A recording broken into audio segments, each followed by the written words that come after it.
Okay, so today I've got another track deconstruction for you. I'm going to show you how I made my remix of Soul Divide Stand Up.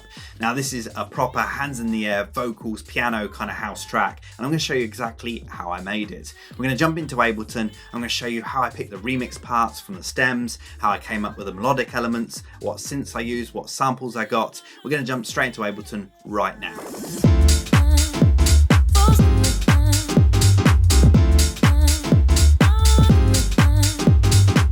Okay, so when this remix came in, I knew this was going to be a great one to do. The vocal is brilliant and the original track is a banger. So I knew that I had to bring my A game for this one. So let's jump into Ableton and I'll show you exactly how I made this remix. Okay, so the first thing I want to talk about are the original parts of this track that I got sent through. So whenever you do a remix, you get sent through a remix pack or you get sent through stems, and then you can choose which parts of those you want to use for your remix. Now, generally when I do a remix, I tend to use mostly just the vocals. Now, this is not because I don't like any of the other parts, it's because I want to put my own style on that remix. However, if there is a part of the original that I really like, or it is a signature part of the track, then I probably will use it. There are a few remixes coming up where I've used whole entire lines of Rhodes keys, for example. But in this case, I really like the vocals and I just wanted to use that. I wanted to kind of theme it around that. However, the other parts are really useful because you can use them to get melody ideas or even just the keys and the chords of the original track. So when I got sent through the remix parts here, I've got a whole load of stuff within here. I've got the bass, string, piano, a riff, and some vocals. So we got the vocal and then we got some ad-libs as well. Now the ad-libs are usually a gold mine of stuff that you can use for your remix that kind of, you can add some extra flavor to it. And I really love using the ad-libs. So let's have a listen to the vocal. For something new, for something new, for something new. Stand up, in the dark, somewhere inside. So as you can hear there, if you listen to my remix already, you will have noticed that that hook that's in there. I've kind of used that, but I've also kind of expanded it. So I've used extra bits. I'll come on to that in a bit. Then we got some ad-libs within here as well. Yes.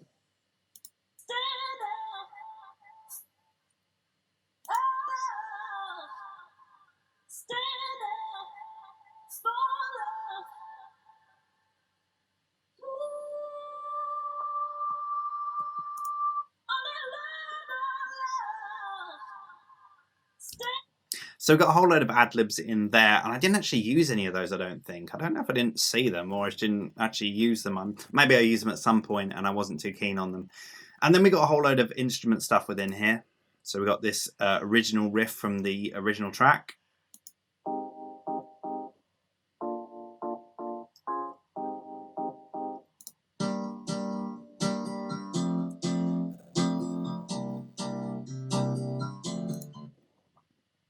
And then we've got a high string in there, just a held string.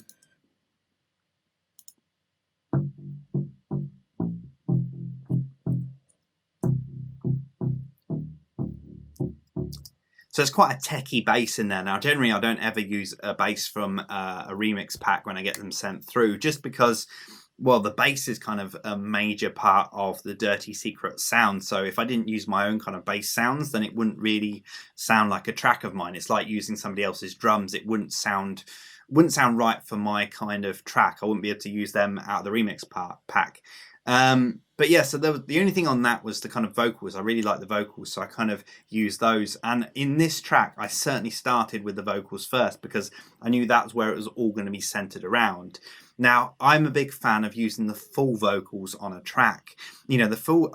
I've come from a generation when I first started listening to house music where there were full vocals, and I really love that. Now, there's obviously a place for club tracks and tech house and stuff like that that uses just vocal stabs and no real kind of main vocal. But I like songs. I like stuff with proper content in them. So I like using the full vocal. So I've got a lot of chops within here, but I've also got a couple of full vocals within it as well. So I'm going to look at the first part of the track, which has got this kind of loop that I was using. So I'm going to look at the vocals first this time. So we have this original kind of loop that was I've used from the original a cappella. So let's just hear that.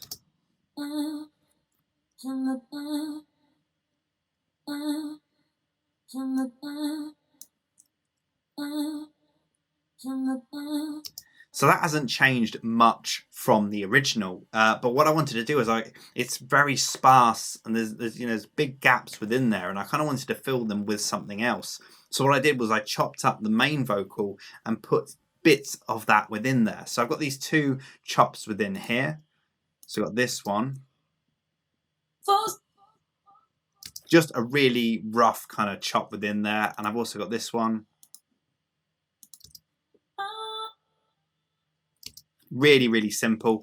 But if you listen to them all together,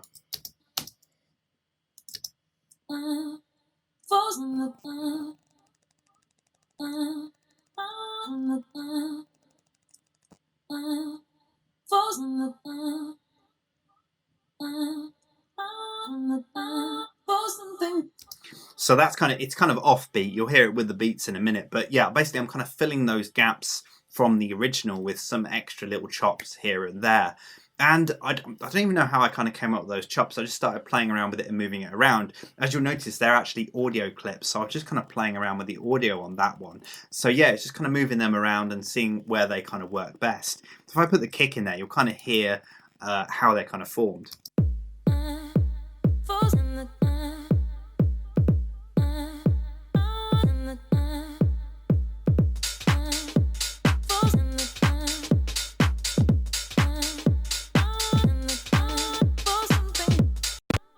So we got the vocals in there. That's kind of what I knew that I was going to use, and I was kind of building them up with the drums at the same time. So let's have a look at the drums within here now. Quite uncharacteristically for me, I've actually got two kicks within here. So I've got a lower kick, which is a real subby kind of one, and then I've also got a top player within there. Now I'm not quite sure why I just didn't do them within the same MIDI channel. I'm not quite sure why I didn't do that. Maybe, no idea. Sometimes, I've got my own rules of how I do things, and then I completely ruin them some other times by just doing it a different way. It still produces the same effect, but it just looks a little bit messy when you come back to the project. So yeah, I've got two kicks in there, and they kind of combine to make this more fuller kick. So yeah, we've got a couple of kicks within there. I don't even know where these have come from. Yeah. No idea where most of these are. Again, probably just from sample packs, ones that I've collected over the years. I'm a big fan of using the collections within Ableton, and basically every kick that I really love, I put into my kicks collection, and then I kind of reach into there. It's like a goodie bag of stuff that I know always works. So yeah, so those are the kind of kicks within there. Let's go into the drums and see what's going on within here. So this one's really kind of skippy. It's got a very kind of garagey kind of sound to it. So first off, we've got a clap. I'm guessing this is probably taken from a tops loop. That's generally how I put most of my claps in, just cut out of a tops loop. So the tops loop probably already had hats and stuff in like that, but I kind of isolated the clap and just used that. We then got a snare and a hat.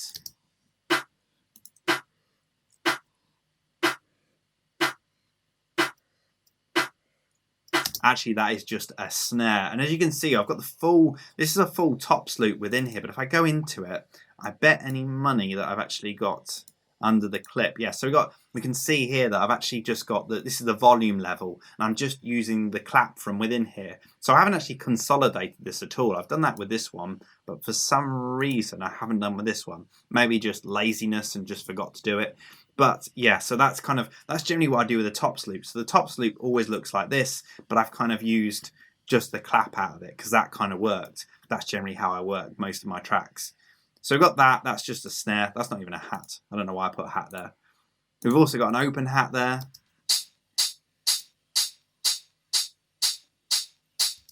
And we've got another hat. There's lots of hats within this track. So you've got, 4 hats there, and they've all got different characteristics. So this one's very much a lighter hat. That's hardly anything. That's just a bit of noise, I think.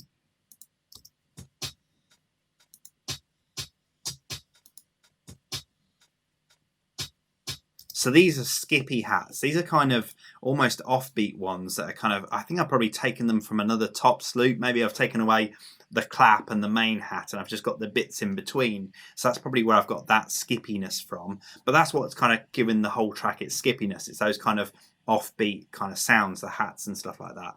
So that's what I've done with that, with those hats. I've also got what I call a slosh hat. I don't know whether this is just the name that I've come up with. I don't know if I got it from somebody else, but it's that kind of sloshy effect. It's a I don't know, it's a longer hat, or it sounds sloshy to me. Put it that way. It's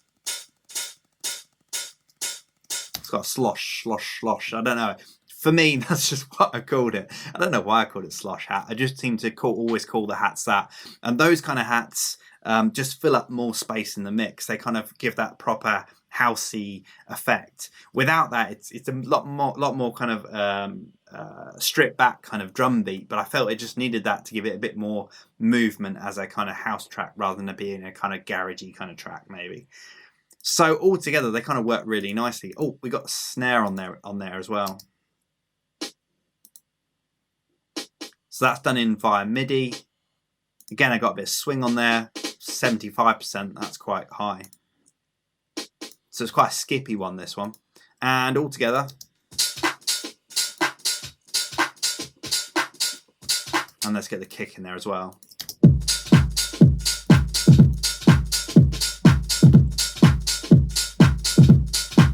And let's get the vocal in there so you can hear how that sits.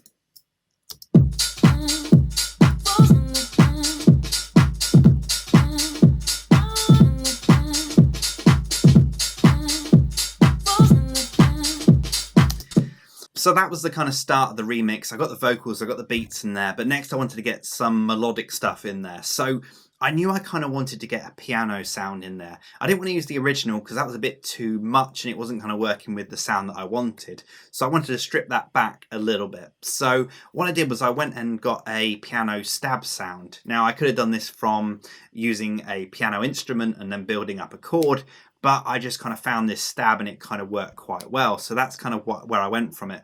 And I kind of took that stab and put it at the beginning of every bar. And then every other one of those I kind of transposed up. So it kind of sounds, it's really kind of simple, but it kind of works.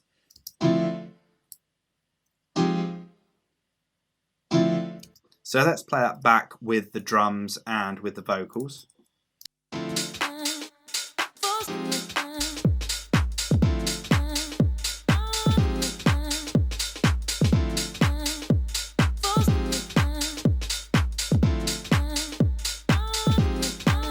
So nothing really amazing going on there. It's literally just a piano stab. And let me have a look. So I've got some EQ going on there, just taking a little bit of the bottom end out, got a bit of reverb on there, just a very small amount. I've got the LFO tool on again, which is just side chaining the kick really simply. Got a bit of ozone, so we've got the ozone imager here just to give it a bit of width on the top, so getting rid of the width on the bottom end because it's generally good to kind of mono the lower frequencies so they don't clash so much and you don't get so much muddiness, and then bringing out the top end basically. Not that there's actually that much bottom end even to shape because I've kind of cut it all out on the EQ, but I've done it anyway. And then we got the auto filter there. Again, I'm using the auto filter just to kind of sweep that piano out at some point, probably in the breakdown. It's what I usually do. So that's within there. And then it was kind of moving on to kind of complement it with the bass. So for this, again, I'm using the scale plugin. So I tend to use the scale plugin a lot so I know whatever note I'm playing is within that scale. Now, I know the track is in D because I got that from the original vocal and from the parts that I was sent through. So I was able to just use the D minor preset within there to do that. And then I'm using actually the bass engine. So it's a really nice VST. It's a sampled bass engine, which is actually meant for hip hop, but it actually works quite well for my sound. Now, they've got a whole load of presets in here, just loads and loads of presets. But I found this really nice one called Stomper. So let's solo that.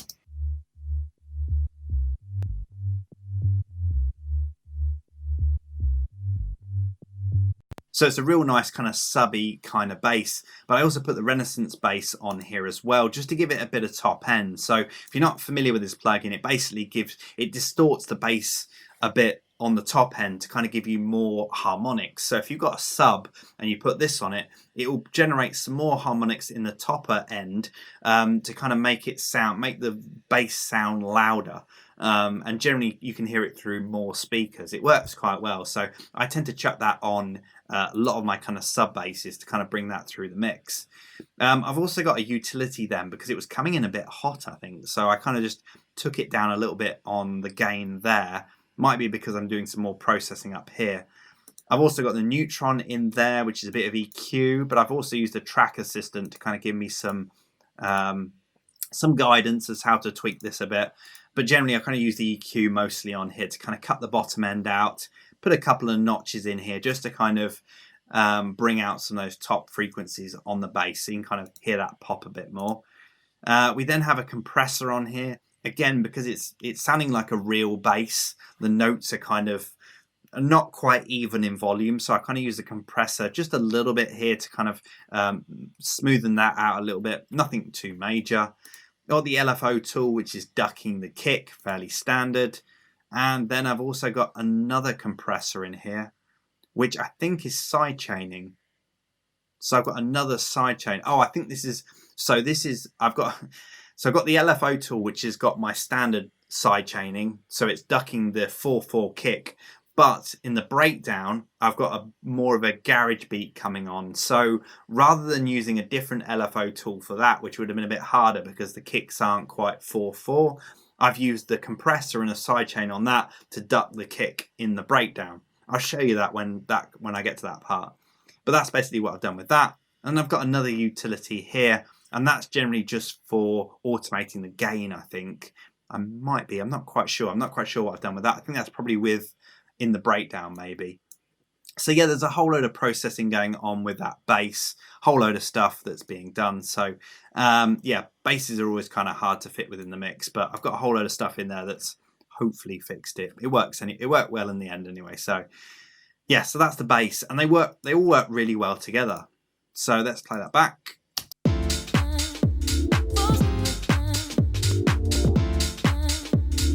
So yeah, I probably should talk about the notes on the bass. So the notes on the bass, they're kind of replicating the piano. So we've got a D and then it goes up to a G.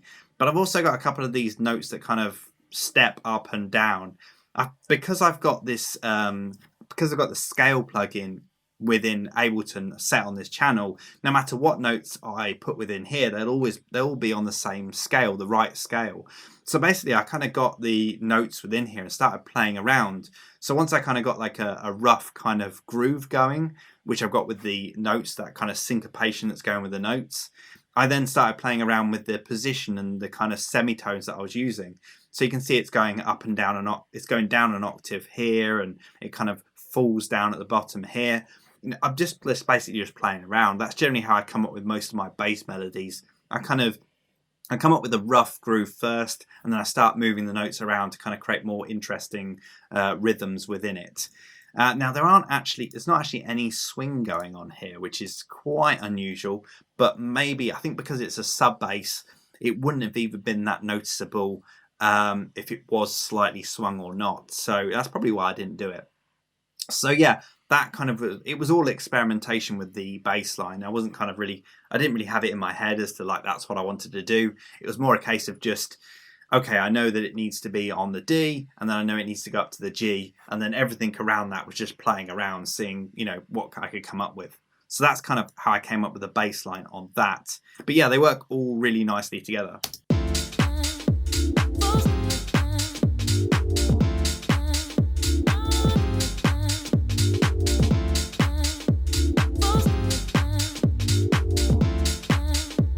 So that's kind of how that is sounding. And then a little bit later on, I actually bring in a full vocal.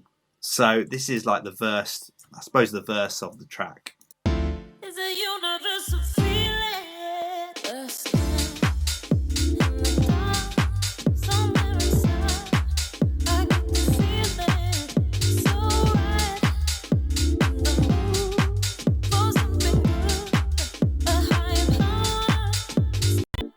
So the original vocal was quite dry, so I've only put a little bit of delay on there. So you can see that all my vocals are grouped together, and there's a little bit of delay going on there. I've also got the decimort in here. So basically the decimort is it's a bit crusher, as you can see there, and it basically just down samples it a little bit. So I'm using the resampler here to kind of down sample it, make it sound a little bit more rough, because it was very clean when it came in. It's a beautiful vocal.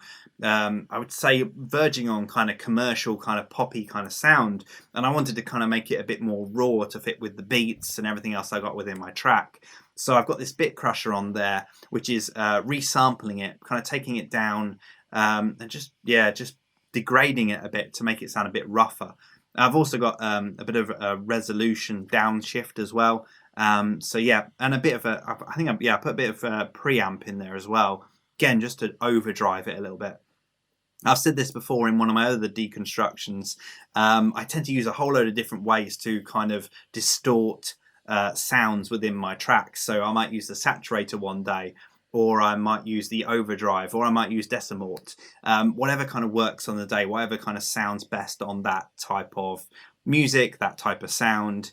So yeah, it's just kind of degrading it a little bit to kind of give it that rawer kind of sound. And then we've got the LFO tool, my favorite tool, sidechaining, just a little bit on the kick, just to kind of make it fade in with the rest of the track. It kind of quick cheat to kind of make it blend with the rest of the track. So that's the vocal there, but what really happens is kind of when the piano kind of changes. So we got the piano playing all the way through these single notes, but then I wanted it to kind of speed up a little bit. So I've actually taken these notes and I've actually kind of double time them almost, kind of put a bit more interesting rhythms in it. It's exactly the same piano stabs. I've just kind of made them a bit quicker, basically. I put a few more of them in there. So you got the. I'll play it back and you'll hear what I'm saying.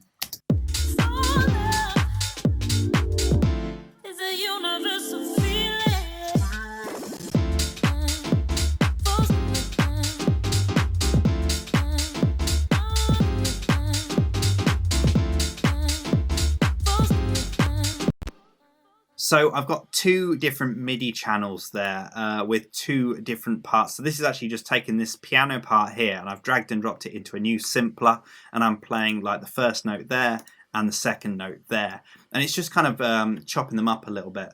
Now, I could have done this all on one drum track if I wanted to. I don't know why I didn't. I really don't know why I did it. I think I did the first one of these with a simpler, and then I thought, well, I want to do the second one. I want to do the second note with a simpler as well. So I just kind of duplicate it. It was one of those things that was just quick at the time, and I never really kind of thought about it. I just kind of went ahead and did it. But it works either which way. I've got no processing on either of those, so it just all gets processed along with the rest of the piano. So it all kind of sounds as one.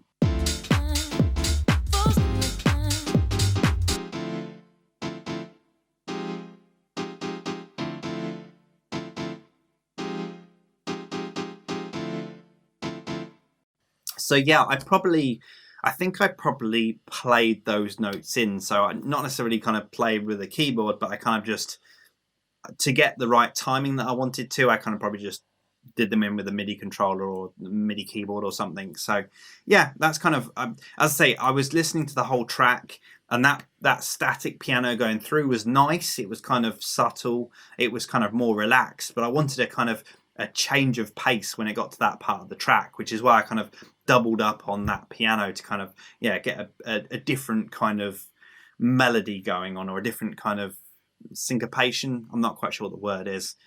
Just a different pattern, basically. So yeah, that's kind of what I did with the piano, and I think that's most of the main elements of this track. As I say, I kind of played around with the vocal a little bit.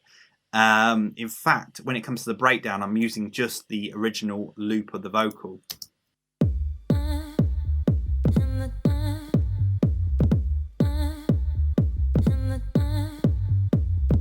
Actually, one thing within here, we do have a held string. Now, this is a technique that I tend to use a lot in most of my tracks. Just a held string in the key of the track, quite high up the keyboard, tends to work really nice. It gives that element of tension to it. It's really low in the mix as well. It's only -24.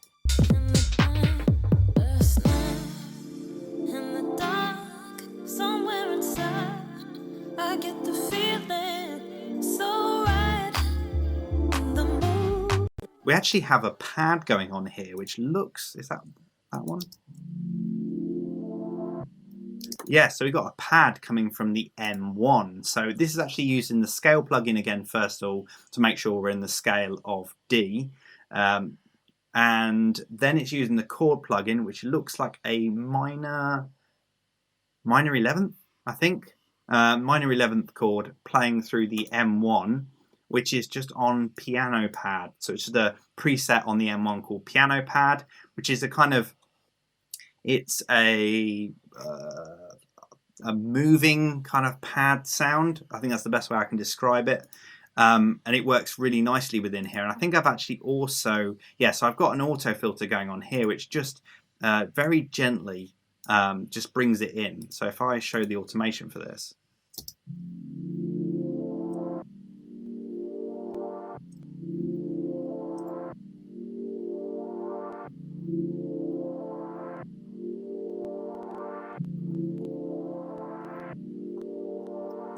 So yeah, it's just a really simple pad in the background there, but using that minor 11th chord gives it that real luscious kind of sound. A lot of notes being held down, and yeah, just I'm a big fan of using like the minor 9th, minor 11th. They work really well with my kind of sound. And the M1 is, again, it's one of those synths you'll see me use a lot because it's got a whole load of great sounds, and because I make that kind of classic house kind of sound, it's one of those instruments that I go to all the time because it's just it's always a winner. So yes, I've got the M1 in there, and again the M1 is actually being used for that string as well. In the dark, somewhere inside, I get the feeling so right, in the mood for something good. Okay, so we're coming back to the bass again. So remember I said that I also had another compressor on that track, which was side chaining, but it wasn't active at that point in time. It's active on the breakdown. So on the breakdown, I've got this kind of garagey two-step kind of beat happening.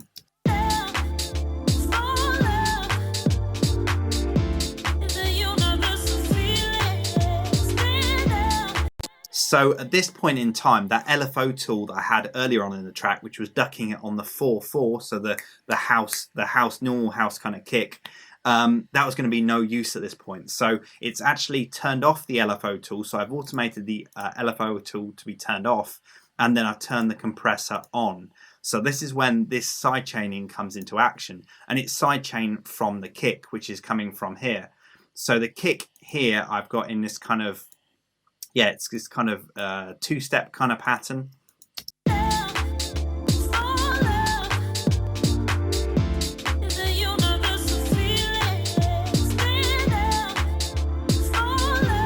So you can see that it's actually being ducked every time the kick hits. Now I could have just done the same compressor throughout and not bothered with the LFO plugin, but I started with the LFO plugin and just kept on with that, and then suddenly came up with the idea for this in the breakdown, which is why I put the compressor on at a later date. I could have gone back and just deleted the LFO tool and just used the compressor throughout, but I didn't. So it doesn't matter. It still works exactly the same.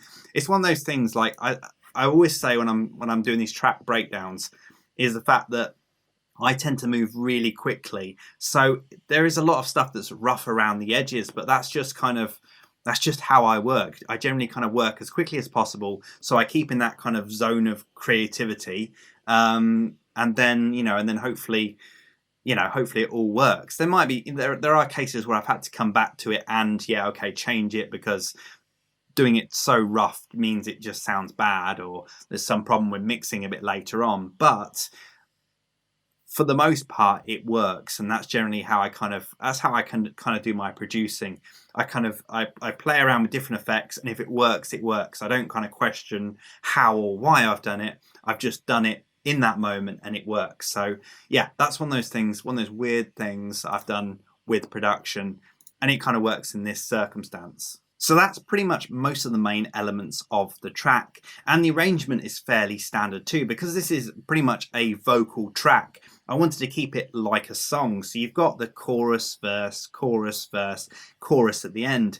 And that's kind of how I knew that this track was going to work, because I really liked the verses of the track. Now, often I get a vocal through for a remix and I don't like the verses all that much. Sometimes I don't even like the chorus all that much. Maybe I just want to take some bits of that vocal, here and there, and then cut it up and use it in my own kind of style. But in this case, I really love the vocal, so I wanted to get the full vocal in there. So that's why I've kind of arranged it how it is. The only thing I want to look at is the breakdown and what I've done with the vocal at the end of the breakdown. Now, this is a technique that I tend to do a lot on breakdowns. Now, a lot of people kind of use effects, they put them on send channels and then send a certain amount of a track to that send channel to get that effect. However, I like putting the effect on the actual channel. Now, the reason I like doing this is because in breakdowns it works really well. So in this case, I've got a delay on there, and as the vocal gets repeated, I put more and more delay on that vocal, and it starts getting busier and busier and busier. Now, I could do that with a send channel, but one of the beautiful things about doing it on the actual channel itself is I've got that dry, wet knob, so I can adjust how much dry and how much wet it is. Now, the great thing about this is that as I start adding more and more wet, it takes away from the dry. So it gets a kind of a balanced output almost. Not quite, but almost. And what you find is that if you're using on a vocal, for example, then as you take away the dry, the vocal tends to go further away. So if you've got it full 100% dry, the vocal is right there in your face. But as you add more and more wet, the wet comes towards you, but the dry kind of goes away from you. So it actually it works well for breakdowns, because you take that vocal away and then bring it back in again. It kind of comes straight back in again. And that's kind of what I do with the effects. So on this vocal here, I've looped up the vocal and then I've kind of increased the dry wet of that delay.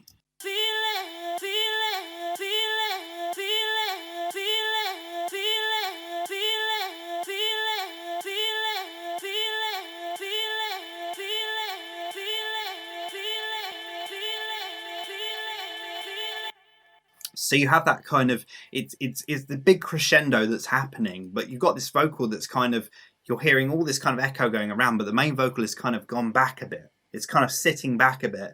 And then when everything comes back in again, the vocal comes right back into focus again. And that's kind of what I like doing with a lot of the vocals within my breakdowns. It works really well. This is what it sounds like with everything else.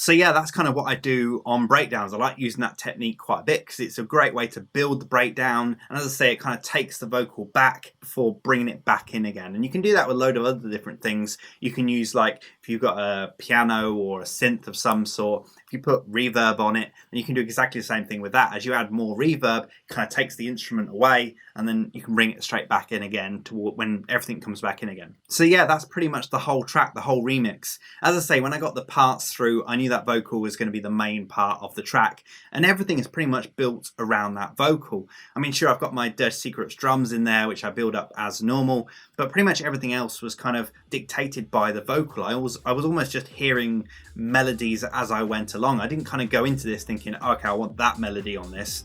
I was just listening to the vocal and thinking, well, that would probably go in there. I'm going to do that.